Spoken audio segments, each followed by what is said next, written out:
ரத்தத்தை கண்டு பயப்படுறவங்க நம்ம எத்தனை பேர் இருப்பாங்க. அதுலயும் 2-3 சொட்டுக்கெல்லாம் மயக்கம் போடுறவங்களும் இருக்காங்க தான். இவங்க கிட்ட போய் ரத்த தானத்தை பற்றி கொஞ்சமாவது பேச முடியுமா? சும்மா பேச்சுக்கு ரத்த தானத்தை பற்றி பேசினாலே உடல் சிலிர்க்குது. இதுல நிஜமாகவே நம்ம குடும்பத்துல யாருக்காவது ரத்தம் தேவைப்படும் ஒரு சூழ்நிலை எப்ப வேணும்னாலும் நடக்கலாம் இல்லையா? ஏன் துரதிருஷ்ட காலம் நமக்குன்னா நமக்கே ஏதேனும் ஒரு அசம்பாவிதம் நடக்கலாம். அவசரம் என்று வரும்போது பயம், தயக்கம் போன்ற உணர்வுகளை ஒரு பக்கம் தள்ளி வைக்கத்தான் வேண்டும்.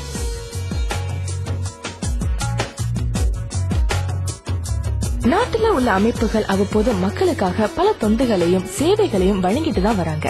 அந்த வகையில் RPT என்று சுருக்கமாக அழைக்கப்படும் மலேசிய ராஜயோக சக்தி மிகுந்த ஆழ்நிலை தியான இயக்கம் அண்மையில் மாபெரும் ரத்த தான நிகழ்வு ஒன்றை புத்ரா உலக வாணிப மையத்தில் ஏற்பாடு செய்திருந்தாங்க. ஆதரவு என்று சொல்ல வேண்டுமென்றால் என்னுடைய துணைவியார்கள் எனக்கு மிகவும் ஒத்துழைப்பாகவும் ஆதரவாகவும் இருந்தார்கள். அதை அடுத்து மிகப்பெரிய ஆதரவு என்று சொன்னால் ஒரு 10 பேர் சேர்ந்து செய்தால்தான் ஒரு எந்த விஷயத்தையும் சிறப்பாக செய்ய முடியும். அந்த வகையில் RPTயில் இருக்கக்கூடிய என்னுடைய இதயபூர்வமான அன்பு மலர்களாகிய என்னுடைய சீடர்கள், அன்பர்கள் அனைவருடைய ஆதரவும் எனக்கு மிகவும் ஊக்கமளிக்கும் வகையில் இருந்தது. ஒரு வருடத்துக்கு முன்னாலே இதை பற்றியான திட்டங்கள் எல்லாமே நாங்கள் தீர்த்தி அதற்கான முடிவுகள் எல்லாம் எடுத்து சரியான ஒரு காலகட்டத்தை நோக்கி கொண்டிருந்தோம். அந்த காலகட்டமும் அந்த வாய்ப்பும் இப்பொழுதுதான் அமைந்தது. இப்பொழுது நாங்கள் அதை செய்கின்றோம். பொதுநல சேவை என்று பார்க்கும் பொழுதுங்க, இதுதான் பொதுநலம் என்று இல்லை. மக்களுக்கு எந்தெந்த வகையெல்லாம் நம்ம உதவ முடியுமோ அது எல்லாமே பொதுநல சம்பந்தப்பட்ட விஷயங்கள் தான். அந்த வகையில பார்க்கும் பொழுது இப்போது இது மிகப்பெரிய ஒரு மாபெரும் ஒரு இரத்த தான நிகழ்வை நாங்கள் இப்பொழுது நிகழ்ச்சி கொண்டிருக்கின்றோம், நடைபெற்றுக் கொண்டிருக்கிறது. அது ஒரு மிகப்பெரிய ஒரு விஷயமாக இருந்தாலும் இதை தவிர்த்து இதுவரை பார்த்தீர்கள் என்றால் மக்களுக்கு சேர வேண்டிய ஒரு சேவை என்ற வகையில் பார்க்கும்போது தனித்து வாழும் தாய்மார்கள், ஊனமற்ற இல்லத்திற்கு உதவி செய்வது, இந்த சுனாமியில் பாதிக்கப்பட்டவர்கள், இப்படி எல்லா வகையிலுமே இப்படித்தான் இந்த இதுதான் செய்ய வேண்டும் என்ற சேவையில் ஒரு வரையறைக்குள் இல்லாமல் அந்தந்த காலகட்டத்தில் என்ன தேவைப்படுகிறதோ, இப்ப பாத்தீங்கன்னா வெள்ளத்தில் பாதிக்கப்பட்டு விட்டார்கள், அவர்கள் ஒரு டொனேஷன் வேணும் அல்லதுன்னா நாங்கள் அந்த RPT மூலமாக செய்ய தயாராக இருக்கின்றோம். பெண்கள் வீட்டில் இருக்கும் பெண்களாக இருந்தாலும் சரி, வேலைக்கு செல்லும் பெண்களாக இருந்தாலும் சரி, பெண்கள் நான் வேலைக்கு போறேன் வீட்டில் இருக்கேன் அப்படின்லாம் மட்டும் இல்லாமல் பெண்களும் பொது சேவையில் ஈடுபட வேண்டும் என்ற எண்ணம் என் மனதில் தோன்றியது. எங்கள் RPT உறுப்பினர் பெண்கள் அனைவருக்கும் உற்சாகம் நான் கொடுத்திருக்கின்றேன். காரணம், அந்த எண்ணம் என்னிடம் இருக்கிறது. பொது சேவை செய்ய வேண்டும். ஒரு குடும்ப பெண்மணியாக இருந்து கொண்டு குழந்தைகளை கவனித்துக் கொண்டு, கணவரை கவனித்துக் கொண்டு, வீட்டு வேலைகளை பார்த்து கொண்டு மட்டும் அல்லாமல் பொது சேவையில் பெண்கள் ஈடுபட வேண்டும். ஆண்கள் என்னென்ன சாதனைகள் சாதிக்கின்றார்களோ நிச்சயமாக பெண்களாலும் முடியும். இன்றைய சிறப்பு பெண்கள் ரத்த தானம் வழங்குகின்றார்கள். அதுவே அதிக பெண்கள், அதுதான் சிறப்பு.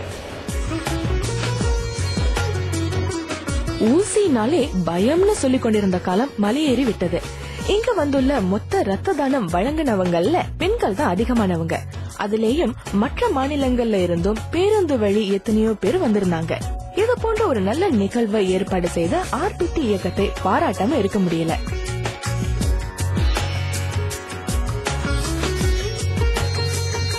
This is my first time I'm donating blood, and I'm very happy and excited about it because it's the least I can do. I want to contribute something to the society. இது என்னோட 3வது தடவை நான் ரத்த தானம் செய்யறேன்.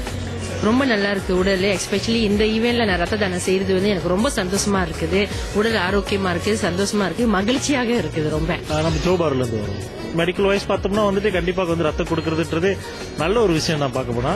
அது மாதிரி எந்த ஒரு பாதிப்பும் பின்விளைவுகள் வரதா கிடையாது. நல்லா இப்போ ரத்தம் கொடுத்து இப்பதான் சில நிமிஷம் ஆகுது. ஒரு பாதிப்பும் அப்படி ஒன்றும் தெரியற மாதிரி தெரியல. பல நண்பர்களும் ரத்தம் கொடுத்துருக்காங்க இதுக்கு முன்பால. அவங்களுக்கு எந்த ஒரு பாதிப்பு இதற்கு ஏற்பட்டதாக தெரியல. பாருங்க, நான் சுங்கப்தனிக்கடால இருந்து வந்திருக்கேன். இந்த ரத்த தானம் செய்யறதுனால நாங்க ரொம்ப சந்தோஷப்படுறோம். அதே டைம்ல இந்த இயக்கத்தின் வழி நாங்க இந்த ரத்த தானம் செய்யறதுனால ரொம்ப பெருமைப்படுறோம். நான் ஜோஹோ பரூல இருந்து இந்த இடத்துக்கு வந்திருக்கேன். நான் ஏன் ரத்த தானம் கொடுக்கறேன்னா இது மூலியமா நிறைய பேருக்கு நன்மைப்படும். யாராருக்கு உண்மையாலுமே இந்த ரத்தம் தேவைப்படுமோ அதனால தான் ரத்தம் கொடுக்க வந்திருக்கேன் நான். I'm from Germany. I took the Yoga Chakri 3 weeks ago, and my divine grace makes that occasion today. So I'm here to donate my Yoga Chakri blood with full of energy to help the poor people.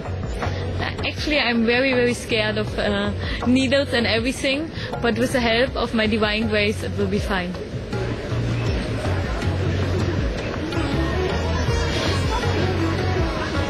இதான் என்னோட முதல் தடவை. என்னோட திருப்திக்காக, சந்தோஷத்துக்காக செய்யறேன். மத்தவங்களுக்கு help பண்ணுது, ஏதோ ஒரு வகையில என்னோட ரத்தம் மத்தவங்களுக்கு வந்து ஹெல்ப் பண்ணுதுன்னு சொல்றச்சே எனக்கு ரொம்ப சந்தோஷமா இருக்கு.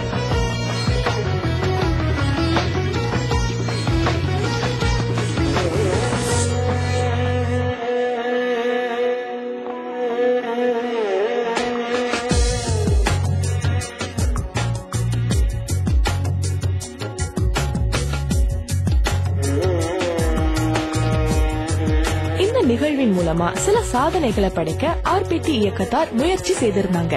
அதில் அதிகமான பெண்கள் கலந்து கொண்டதற்கும் மிகவும் குறுகிய காலத்துல பலர் ரத்த தானம் வழங்கியதற்கும் ஆர்பிடி மலேசியா சாதனை புத்தகத்தில் இடம் பிடித்திருக்கிறது.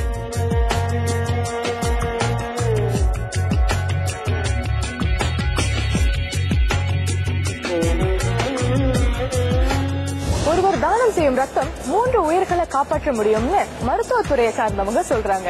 இப்படிப்பட்ட ரத்த தான நிகழ்வுகளை ஏற்பாடு செய்யும் ஏற்பாட்டாளர்களையும் இந்த நிகழ்ச்சிகள் எந்த ஒரு தங்கு தடையும் இன்றி நிறைவடைய ஆதரவு வழங்கும் அனைத்து நல்லுள்ளங்களையும் நாம் பாராட்டிதான் ஆக வேண்டும்.